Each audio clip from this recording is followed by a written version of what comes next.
할렐루야. 지난 한 주간도 주의 사랑과 은혜로 매 순간 우리를 지키시고 보호하신 하나님을 찬양합니다. 특별히 우리가 함께 매일 639 기도 시간에 회개와 간구로 공동체를 위해서 함께 기도하고 간구하는 은혜의 시간을 가진 한 주간이었습니다. 우리가 계속해서 함께 기도하면서 주님의 뜻을 구하고 따르는 우리 한인장로교회 공동체가 되기를 소망합니다.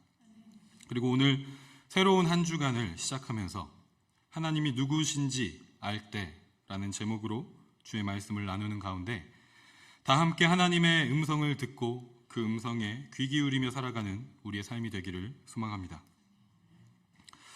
오늘 본문은 여러분께서 잘 아시는 하나님께서 모세를 부르시는 내용의 본문입니다. 40세까지의 모세는 레위 자손 출신 히브리인으로서 바로의 딸에게 입양되어 이집트의 왕자로 살았습니다. 그래서 모세는 이집트의 최고 엘리트 교육을 받았고 지혜와 언변에 뛰어난 자, 능력 있는 자였다고 사도행전 7장에서 스데반 집사가 말합니다.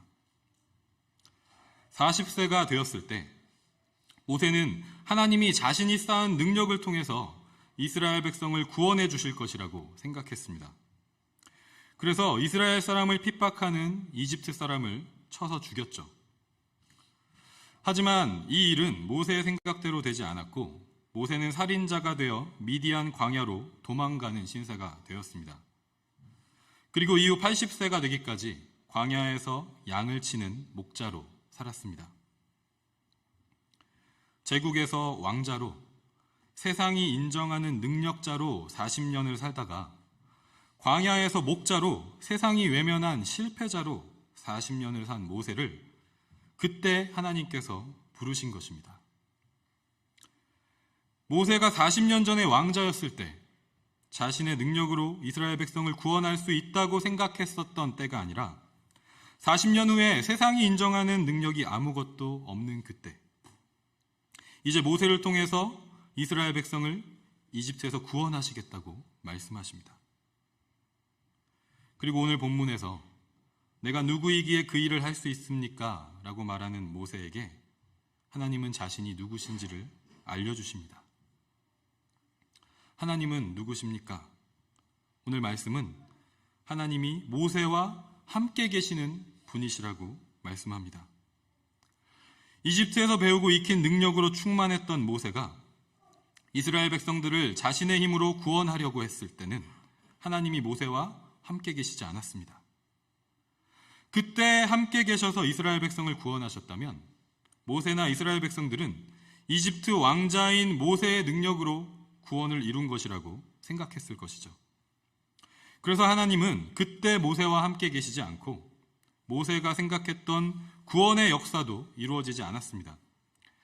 그런데 이제 모세가 이집트 왕자라는 신분도 없어지고 배웠던 모든 학식과 지혜와 능력도 다 잊어버리고 사라져서 믿고 의지할 것이 아무것도 없을 때 하나님께서 모세를 부르셨습니다. 그리고 본문 12절에서 모세에게 이렇게 말씀하십니다. 내가 반드시 너와 함께 있으리라. 하나님의 이 말씀으로 이스라엘 구원의 역사가 시작되었습니다. 왜냐하면 하나님이 함께 계시는 것이 바로 구원이기 때문입니다. 구원은 히브리어로 예슈아입니다. 그래서 마태복음 1장 21절에서 예수님의 이름의 뜻을 자기 백성을 그들의 죄에서 구원할 자라고 말씀합니다. 그리고 이어지는 23절에 예수님의 또 다른 이름을 기록하고 있습니다. 보라, 처녀가 잉태하여 아들을 낳을 것이요 그의 이름을 임마누엘이라 하리라 하셨으니 이를 번역한즉 하나님이 우리와 함께 계시다 함이라. 그 이름은 바로 임마누엘입니다. 그 뜻은 하나님이 우리와 함께 계신다는 뜻입니다. 제가 우리 유스들을 처음 만났을 때 2019년이죠. 2019년에 처음 12월 달에 인사하러 왔을 때 우리 유스들과 함께 나눴었던 말씀이 이 말씀이었어요. 구원은 하나님과 함께 있는 것이다. 따라서 예수는 임마누엘, 구원은 하나님이 함께 계시는 것이다 라는 것을 우리는 반드시 기억해야 할 줄 믿습니다. 하나님이 함께 계시는 것이 구원이라는 그 진리는 오늘 본문을 통해서도 확인할 수 있습니다. 15절에서 하나님께서는 하나님 자신을 우리가 잘 아는 하나님의 이름 여호와로 소개하십니다. 유대인들은 그 이름을 감히 함부로 부를 수가 없어서 주인이라는 뜻을 가진 아도나이로 읽었죠. 그래서 우리에게는 정확한 발음도 잘 알려져 있지 않습니다. 그동안 우리가 여호와로 발음해 오고 있지만 학계에서는 야훼라는 발음이 더 정확할 것이라고 보고 있습니다. 발음이 어떻든지 간에 여호와, 야훼라는 하나님의 이름은 있다, 존재하다라는 뜻을 가지고 있습니다. 따라서 14절에 나는 스스로 있는 자니라 라고 모세에게 말씀하실 때 하나님께서는 여호와라는 이름의 뜻을 알려주신 거예요.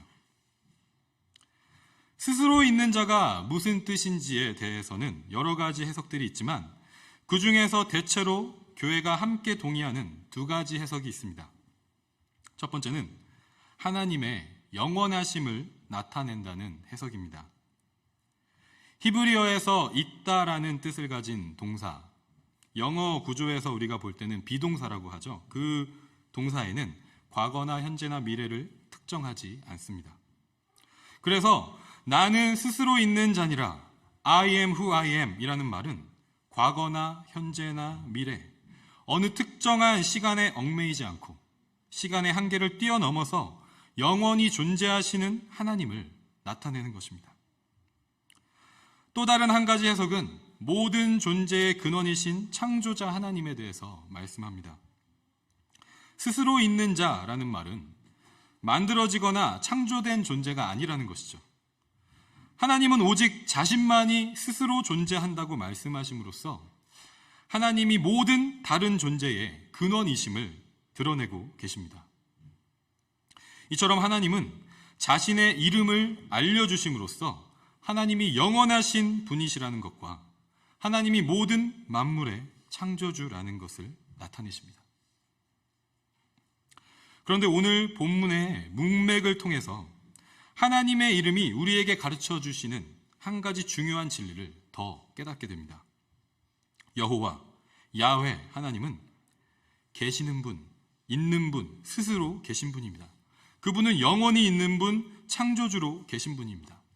14절과 15절을 통해서 하나님은 이 사실을 4번 반복해서 말씀하세요. 영어 번역으로 우리가 확인하면 더 명확하게 확인할 수 있습니다. 14절에 I am who I am, I am has sent me to you 라고 기록하고 있고 15절에 너희 조상의 하나님 여호와, The Lord, the God of your fathers 라고 말씀하실 때 The Lord는, 여호와는 I am, 계시는 분, 있는 분이라는 뜻을 가진 하나님의 이름이기 때문이죠.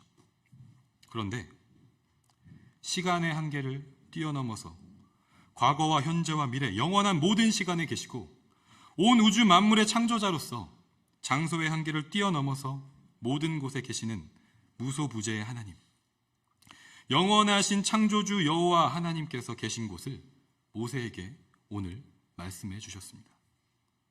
내가 반드시 너와 함께 있으리라. 영원하신 창조주 하나님이 계신 곳은 지금 모세와 함께 있는 그곳이라고 알려주시는 것입니다. 다시 말해서 여호와 하나님은 모세와 함께 계시는 분이라는 것을 알려주고 계신 것이죠. 이것을 알려주시는 것으로 모세와 이스라엘 백성의 구원이 시작됩니다. 그들의 조상 아브라함과 이삭과 야곱의 하나님께서 약속하신 구원의 역사를 시작하고 계신 것입니다. 모세가 이집트에서 배우고 익힌 지혜가 있고 힘이 있었을 때 모세가 생각했던 구원, 모세가 가진 능력을 통해서 이스라엘 백성을 구원하는 것은 하나님께서 말씀하시는 구원이 아닙니다. 겉으로 보기에는 이집트의 핍박에서 자유로워질 수 있을지 모르지만 진정한 의미의 구원은 아닌 것입니다. 왜냐하면 그것은 하나님께서 함께 계시는 것이 아니기 때문이죠. 그것은 이집트 바로 왕의 통치를 받던 이스라엘 백성의 처지가 이집트 왕자였던 모세의 통치로 바뀌는 그런 처지일 뿐입니다. 그래서 하나님께서는 모세에게 하나님이 누구신지에 대해서 제일 먼저 알려주셨습니다. 하나님은 영원하신 창조주 하나님, 시간과 장소의 한계를 뛰어넘어서 계시는 분이시지만, 무한한 우주보다 크신 분이시지만 지금 모세와 함께 계시는 분이시라는 것을 알려주셨습니다. 그리고 그것이 바로 구원이라는 것을 알려주셨습니다. 구원은 이 세상의 방법으로, 이 세상의 능력으로 이룰 수 있는 것이 아닙니다. 단순하고 명확하게 말하면 구원은 그저 하나님이 우리와 함께 계신 그것입니다. 그래서 하나님께서는 우리와 함께 계시기 위해서 우리가 하나님과 함께 할 수 없게 만드는 모든 것들을 제거하십니다. 모세의 인생에서 제거되어야 할 것들은 이집트에서 배우고 익힌 지혜와 언변이었습니다. 이집트 왕자라는 신분과 그 지위에서 나오는 능력이었습니다. 저와 여러분의 인생에서 제거되어야 할 것들은 무엇입니까? 하나님은 그분이 우리와 함께 계셔야 할 자리에 대신 있는 것들을 제거하십니다. 모세가 40년 동안 미디안 광야에 거하게 하심으로 하나님은 모세가 의지했던 모든 것들을 제거하셨습니다. 모세 스스로 이제는 자신에게 남은 것이 아무것도 없다고 인정할 수밖에 없도록 하셨습니다. 그리고 그때 하나님은 모세와 반드시 함께 계신다고 말씀하십니다. 하나님은 저와 여러분의 인생에도 광야의 시간을 통해서 제거할 것들을 제거하셨습니다. 그리고 모세에게 말씀하신 것처럼 오늘 우리에게도 말씀하십니다. 내가 반드시 너와 함께 있으리라. 우리가 서로 이렇게 축복하며 인사했으면 좋겠습니다. 가정에서 예배드리시는 모든 온라인에서 예배하시는 성도님들도 옆에 있는 가족들에게, 지체들에게 이렇게 한번 함께 인사하면 좋겠습니다. 하나님께서 반드시 당신과 함께 계십니다. 이렇게 한번 인사합시다. 하나님이 반드시 당신과 함께 계십니다. 아멘.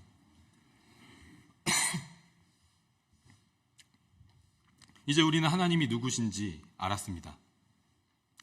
하나님께서 친히 우리에게 알려주셨습니다. 하나님은 영원히 계시는 창조주시라고 우리에게 말씀해 주셨습니다. 그리고 그 하나님께서 우리와 함께 계신다고 말씀해 주셨습니다. 그러면 이제 우리는 우리가 누구인지도 알게 되었습니다. 우리는 하나님이 함께 계시는 존재, 바로 구원받은 존재입니다. 구원받은 존재로서, 하나님이 함께 계시는 존재로서 우리는 어떻게 살아가야 합니까? 분명한 것은 하나님이 함께 계시지 않을 때로 돌아갈 수 없다는 것입니다. 모세가 다시 이집트 왕자가 될 수 없었던 것처럼, 다시 40년 전에 이집트의 학식과 언변으로 뛰어나서 자신의 능력을 의지했던 때로 돌아갈 수 없는 것처럼, 우리는 하나님이 누구신지 몰랐을 때로 하나님이 함께 하실 수 없었던 상태로 돌아갈 수 없는 것입니다. 나의 힘을 의지하고 이 세상의 가치관과 가르침을 따르던 때로 돌아갈 수 없는 것입니다. 왜냐하면 이제 나는 하나님이 함께 계시는 존재가 되었기 때문입니다. 구원받은 존재가 되었기 때문입니다.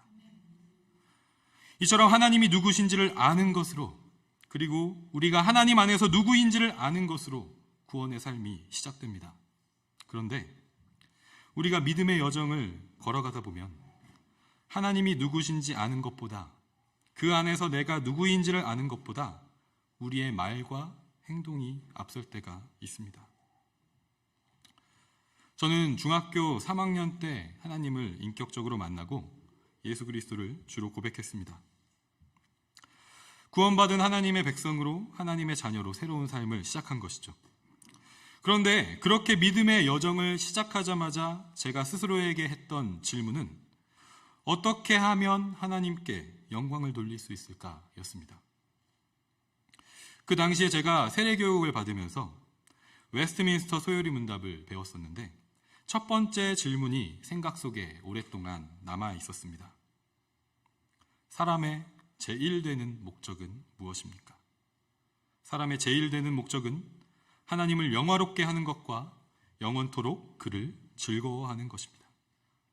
요즘에 우리 유스들과 함께 뉴시리 캐테키즘 문답으로 함께 말씀을 나누고 배우고 있는데, 제가 이 당시 중학교 3학년 때 이 한 질문이 저의 기억에 남아서 평생을 살아가면서 계속 되뇌이고 기억했었던 그 은혜가 우리 유스들에게도 있기를 원하는 마음으로 함께 가고 있습니다.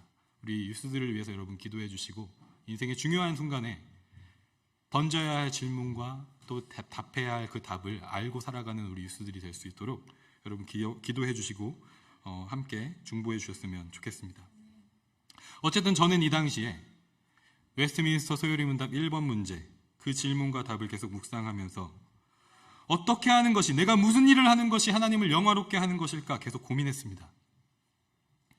이제 막 믿음의 여정을 시작했고 학생이었기 때문에 하나님께 영광 돌리는 일은 어떤 대학을 가서 무슨 공부를 해야 하고 그 나중에는 어떤 직업을 가져야 하는지 생각하고 결정하는 게 내가 먼저 해야 할 일이라고 생각했던 것 같아요. 그래서 그렇게 결정한 것이 군인이 되는 길이었습니다. 그 자리에서 자리 잡고 나름 성공해서 만나는 다른 군인들과 부하들에게 복음을 전하면서 살면 되지 않을까라고 생각했습니다. 그렇게 계획한 대로 일이 진행이 되었고 나름대로 만족스러운 군 생활을 하면서 장기 복무를 지원할 시기가 되었습니다.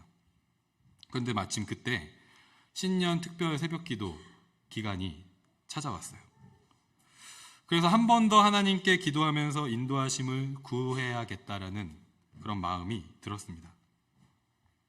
그래서 그 기도를 하는데 하나님께서 군 생활을 계속하는 것이 하나님의 인도하심이 아니라는 것을 말씀해 주셨습니다. 그리고 예수님을 만났었던 중학교 3학년 때 저의 생각을 잠시 스쳐갔었던 기억을 떠오르게 하셨습니다. 어떻게 보면 위험한 기억이었는데 나도 우리 교회 전도사님처럼 복음을 전하는 사람이 되고 싶다. 잠시 생각했었던 그 생각. 당시에는 잘못 생각한 걸 거야 라고 지나쳤었던 그 생각을 떠오르게 하셨습니다. 여전히 군인으로 계속 살아가고 싶은 마음이 컸지만 하나님께서 주신 말씀이 너무 명확해서 장기 복무 신청을 지원을 할 수가 없었어요. 말씀에 순종하긴 했지만 솔직한 마음으로는 온전한 기쁨으로 따른 것은 아니었습니다. 그렇게 군에서 전역을 한 후에 다시 한번 기도하면서 하나님의 부르심을 확인하는 시간을 가졌습니다. 그리고 그 기도의 시간을 통해서 하나님의 그 부르심을 확증해 주셨습니다. 부르심을 확인하자마자 이번에도 저는 하나님을 인격적으로 만났을 때와 마찬가지로 그러면 이 부르심을 어떻게 실행에 옮길까? 내가 뭘 해야 할까를 먼저 고민했던 것 같습니다. 그래서 신학대학교로 편입을 해야 하는가? 아니면 신대원을 바로 가야 하는가? 어떤 학교를 가야 하는가? 무엇을 해야 하나님께 영광을 돌릴 수 있는지 그 답을 빨리 찾아서 행동으로 옮기는 것이 제가 할 일이라고 생각했고 그것이 최우선 과제라고 생각했습니다. 그러던 중에 생각에도 없었던 캐나다에 가서 공부를 하는 선택지가 생겼습니다.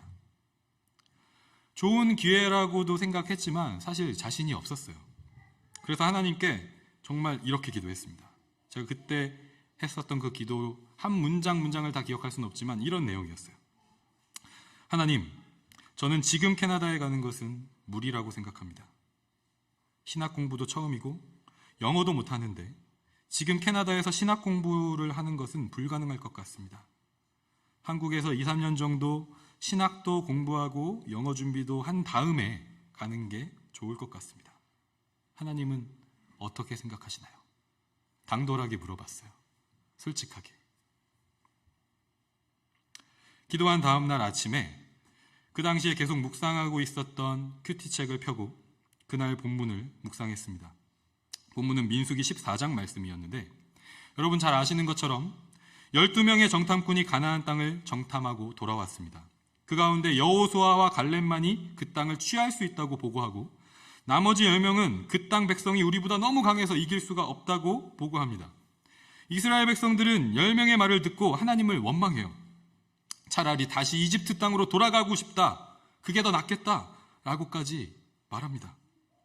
하나님께서는 이스라엘 백성들의 원망과 불신앙 때문에 그들에게 주시겠다고 약속하신 가나안 땅을 바로 주시지 않습니다.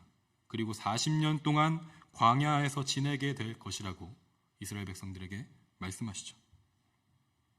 그런데 이 말을 들은 이스라엘 백성들이 그제서야 가나안 땅을 정복하러 가겠다고 합니다. 하나님께서 그 땅을 주실 것이니 정복하라고 말씀하셨을 그때는 하나님의 말씀을 믿지 않고 원망하다가 40년 동안 광야에서 지낼 것이라고 하나님께서 말씀하신 후에야 지금은 가지 말라고 하시는데 정복하러 가겠다고 합니다. 하나님은 모세를 통해서 그들에게 이렇게 말씀하십니다. 우리 민수기 14장 42절과 43절 후반부의 말씀을 함께 한번 읽어보도록 하겠습니다. 함께 읽겠습니다. 시작. 여호와께서 너희 중에 계시지 아니하니 올라가지 말라. 너희의 대적 앞에서 패할까 하노라. 너희가 여호와를 배반하였으니 여호와께서 너희와 함께하지 아니하시리라 하나. 아멘. 그런데 그들은 이 말을 듣지 않고 가나안 땅으로 갑니다. 결과는 처참한 패배였어요. 하나님은 그들과 함께하지 않으셨습니다. 이 말씀은 그 전날 밤 제가 하나님께 드린 기도에 대한 응답이었습니다. 말씀의 내용은 무섭고 두려운 말씀이었지만 반면에 오히려 저에게 확신과 소망을 주는 말씀이었습니다. 이 말씀을 통해서 하나님은 저의 기도에 이렇게 응답하셨습니다. 너가 지금 가지 않고 너의 생각대로, 너의 계획대로, 너의 힘을 의지해서 2, 3년 후에 간다면 이스라엘 백성들처럼 내가 너와 함께 하지 않을 거야. 그런데 나를 믿고 내 말을 의지해서 지금 간다면 내가 너와 함께 할 거야. 이 말씀으로 저는 더 이상 고민하지 않게 됐던 것 같습니다. 모든 것들이 정리가 됐어요. 모든 두려움과 모든 걱정들이 사라졌습니다. 그리고 말씀하신 대로 2008년부터 시작한 캐나다 생활 가운데 하나님은 저와 항상 함께 계셨습니다. 먹이시고 입히시고 공부하게 하시고 사역을 시작하게 하셨습니다. 무엇보다도 하나님께 영광 돌리는 삶은 내가 무엇을 행하는 것으로 시작하는 것이 아니라 하나님이 누구신지를 아는 것으로 시작한다는 것을 깨닫게 하셨습니다. 밴쿠버의 생활 가운데 공부도 마음처럼 계획한 대로 되지 않고 모든 것이 더디게 진행되고 실패를 경험하고 기다리는 과정을 통해서 무언가 특출나게 눈에 보이는 것을 행하고 성취하는 것으로 하나님을 영화롭게 하는 것이 아니라 상황이 어떠하든지 내 계획대로 되지 않아도 실패해도 더딘 것 같아도 하나님의 때를 기다리며 하나님의 말씀을 세상의 가치관과 타협하지 않고 하나님과 함께하는 것을 누리는 것이 하나님께 영광 돌리는 삶의 시작이라는 것을 몸으로 경험하고 고백할 수밖에 없게 하시는 그런 시간이었습니다. 제가 만약 한국에 계속 있었다면 아마 저도 이집트에 있을 때의 모세처럼 내세울 것도 사실 별로 없는 제가 저의 힘과 능력을 의지하면서 행동이 앞서서 살았을 것입니다. 그리고 그 결정과 행동들이 하나님의 영광을 나타내는 것이라고 생각했을 것입니다. 하나님의 뜻이 나의 뜻이 되어야 하는데 내 뜻에 하나님의 뜻을 맞추고 있으면서 하나님의 뜻을 따르고 있다고 생각했을 것입니다. 그래서 저는 하나님께서 그 이유 때문에 저를 캐나다로 부르셨다고 믿습니다. 아무것도 의지할 수 없고 자랑할 수 없는 곳으로 저를 부르셔서 무엇을 하기 이전에 반드시 알아야 할 것이 무엇인지를 알려주셨다고 믿습니다. 그래서 어느 순간 웨스트민스터 소요리 문답 첫 번째 질문과 답 마지막 부분이 묵상되기 시작했습니다. 사람의 제일 되는 목적은 하나님을 영화롭게 하는 것과 영원토록 그를 즐거워하는 것입니다. 하나님을 영화롭게 하는 것은 무엇을 행하는 것으로 시작되지 않는다는 것입니다. 하나님께 영광 돌리는 것은 영원토록 하나님을 즐거워하는 것으로 시작된다는 것입니다. 오늘 모세에게 말씀하신 하나님, 그 말씀을 통해서 하나님이 누구신지 모세에게 알려주신 그 하나님을 즐거워하는 것으로 시작되는 것입니다. 시간과 공간을 초월하여서 모든 곳에 계시는 무소부재하신 영원한 하나님, 그 하나님이 나와 함께 계신다는 말도 안 되는 놀라운 은혜를 깨닫고 즐거워하는 것이 하나님을 영화롭게 하는 것의 시작이라는 것입니다. 이 진리를 알고 즐거워할 때 우리는 우리가 누구인지 알게 됩니다. 나는 하나님이 함께 하시는 존재라는 것을, 나는 구원받은 하나님의 백성이라는 것을 알게 됩니다. 그리고 그때 비로소 우리는 하나님의 말씀을 기준으로 무슨 말을 하고 무슨 행동을 해야 하는지 분별하게 되고 결정하게 되는 것입니다. 지금 나와 함께 계시는 하나님, 내 안에 왕으로 주인으로 계시는 하나님을 즐거워하면서 하나님의 말씀을 따르고 지키게 되는 것입니다. 구원받은 하나님의 백성은 이 싸움을 계속해 나아갑니다. 사실 오늘 말씀은 우리에게 전혀 새로운 내용들이 아니라고 생각합니다. 하나님은 우리와 함께 계시는 분이라는 것을 모르는 분은 이 자리에 없으실 것입니다. 하나님과 함께하는 것이 구원이고 최고의 축복이라는 것을 모르시는 분은 이 자리에 없으실 것입니다. 우리가 하나님의 구원받은 백성이라는 것을 모르시는 분은 더더군다나 없으실 것입니다. 우리는 모두 그것을 믿고 고백하고 있습니다. 그런데 우리는 계속해서 알아야 합니다. 찬양으로 고백했던 것처럼 나 항상 듣던 말씀, 주 예수 크신 사랑 또 들려주시오. 우리는 기억하지 못하고 잊어버리기 쉽기 때문에 또 듣고 또 다시 들어야 합니다. 그래서 호세아 선지자가 이렇게 선포하죠. 호세아 6장 3절에 그러므로 우리가 여호와를 알자, 힘써 여호와를 알자. 여호와 하나님을 알기에 힘쓰지 않으면 우리는 다시 하나님이 아닌 다른 것을 의지하게 됩니다. 내 생각, 내 힘, 이 세상의 철학, 가치관, 가르침을 우상으로 섬기고 따릅니다.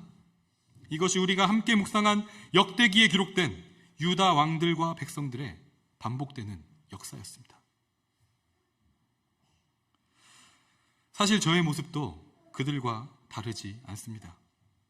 밴쿠버에서 11년을 지내는 동안 하나님이 누구신지 알면서도 하나님이 반드시 함께 하시겠다는 그 말씀의 약속을 받고 왔으면서도 때때로 하나님을 신뢰하지 못하고 다른 것을 우상으로 삼았던 모습들이 너무나도 많았습니다. 그때마다 다시 말씀해 주시고 다시 알려주시는 하나님의 은혜가 있었습니다.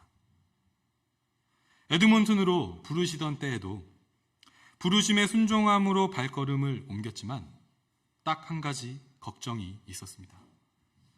이제 막 1학년이 된 저의 딸, 그 당시에 1학년이 된 저의 딸 유은이가 학교 생활 적응에 어려움을 겪고 있었기 때문에 환경이 바뀌면 더 힘들어하지 않을까 걱정하는 마음, 두려워하는 마음이 저희 가정을 사로잡았었습니다.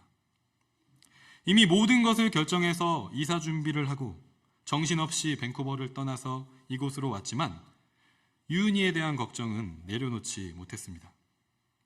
그런데 도착하자마자 놀라운 일이 벌어졌습니다. 학교를 새로 레지스터하고 처음 학교를 간 그 날부터 유은이가 바로 적응을 한 거예요.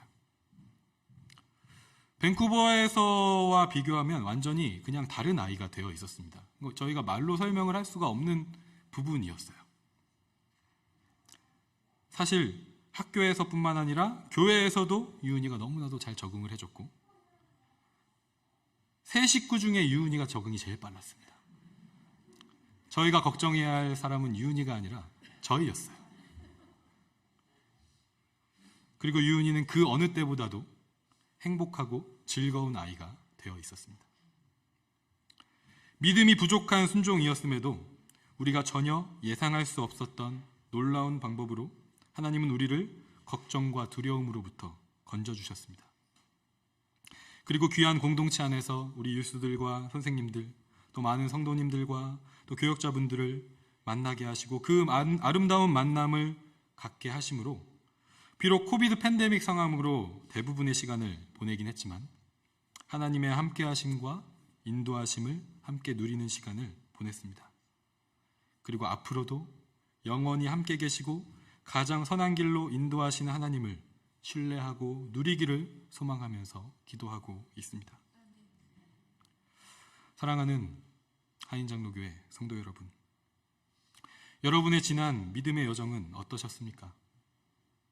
하나님을 모르고 하나님이 아닌 다른 것을 의지하고 우상으로 섬기며 살았던 저와 여러분에게 하나님께서 찾아오셨습니다. 그리고 우리를 부르셨습니다. 하나님이 누구신지 알려주셨습니다. 여호와 하나님의 이름을 통해서 하나님은 영원히 계시는 분이심을 알려주셨습니다. 하나님은 온 우주 만물이 존재하는 이유이심을, 창조주이심을 알려주셨습니다. 하나님은 시간과 공간을 초월하시는 무소부재하시고 영원하신 하나님이시라는 것을 알려주셨습니다. 그런데 바로 이 하나님께서 저와 여러분과 함께 계시는 분이라는 것을 알려주셨습니다. 저와 여러분은 이 말도 안 되는 놀라운 은혜를 받은 존재, 구원받은 하나님의 백성인 것입니다. 이것을 알 때, 하나님이 누구신지 알고 우리가 누구인지 알 때 우리는 하나님을 영화롭게 하는 말과 행동을 할 수 있습니다. 이 세상의 헛된 가르침과 거짓말에 사로잡히지 않고 하나님의 말씀을 기준으로 모든 것을 결정할 수 있습니다. 지금 내 옆에 계시는 완전한 아버지 하나님, 내 안에 계시는 나의 왕, 나의 주인이신 하나님을 즐거워하면서 복음을 기준으로 행하게 되는 것입니다. 때로는 그 기준이 흔들리고 세상의 기준이 더 그럴듯하게 들리고 우리의 어리석음으로 하나님의 말씀을 잊어버릴 것 같을 때 우리는 다시 하나님을 알기에 힘써야 합니다. 말씀이신 하나님께 나아가기를 힘써야 합니다. 예배의 자리로, 성경을 읽는 자리로, 묵상의 자리로 나아가야 합니다. 그러면 우리는 다시 하나님의 음성을 듣게 될 것입니다. 내가 반드시 너와 함께 있으리라. 출애굽기 1장에는 먼저 이 음성을 듣고 하나님이 누구신지 알고 자신들이 누구인지 알므로 행동했던 사람들이 이미 기록되어 있습니다. 이집트 땅에서 이스라엘 자손들이 번성해서 인구가 점점 많아지니까 바로 왕이 히브리 산파들에게 아들이 태어나면 모두 죽이라고 명령하죠. 하지만 성경은 이렇게 기록하고 있습니다. 우리 출애굽기 1장 17절 말씀을 함께 읽도록 하겠습니다. 읽겠습니다. 그러나 산파들이 하나님을 두려워하여 애굽 왕의 명령을 어기고 남자 아기들을 살린지라. 아멘. 이 산파들은 이집트 바로 왕을 두려워하기보다 하나님을 두려워했습니다. 세상의 가르침과 명령이 아니라 하나님의 명령을 따랐습니다. 썩어 없어질 유한한 세상의 복을 추구하지 않고 영원한 하나님 나라를 소망했습니다. 왜냐하면 하나님이 누구신지 알았기 때문이죠. 그리고 자신들이 누구인지를 알았기 때문입니다. 그래서 그들은 하나님을 경외하고 두려워함으로 하나님을 영화롭게 하는 결정을 했습니다. 그리고 이 결정이 있었기 때문에 모세가 죽지 않고 살았고 후에 모세와 이스라엘 백성 전체가 하나님의 구원을 경험하게 되었습니다. 우리는 무엇을 두려워하고 있습니까? 이 산파들이 우리가 진정으로 두려워해야 할 것이 무엇인지 믿음의 본을 보여주었습니다. 이 믿음을 본받아 우리 개인의 삶과 가정과 공동체도 하나님이 누구신지 알기를 소망합니다. 그리고 우리가 누구인지 알기를 소망합니다. 그래서 이 세상의 가치관을 따르지 않고 오직 하나님의 말씀을 기준 삼기 원합니다. 이 세상에 속한 것들을 두려워하지 않고 오직 하나님만 경외하고 두려워하기를 원합니다. 그래서 하나님이 누구신지 알고 우리가 누구인지를 아는 그 참된 지식 안에서 하나님을 영화롭게 하는 우리들이 되기를, 우리들의 가정과 우리 에드몬튼 한인장로교회 믿음의 공동체가 되기를 주님의 이름으로 간절히 소망하고 축복합니다. 아멘.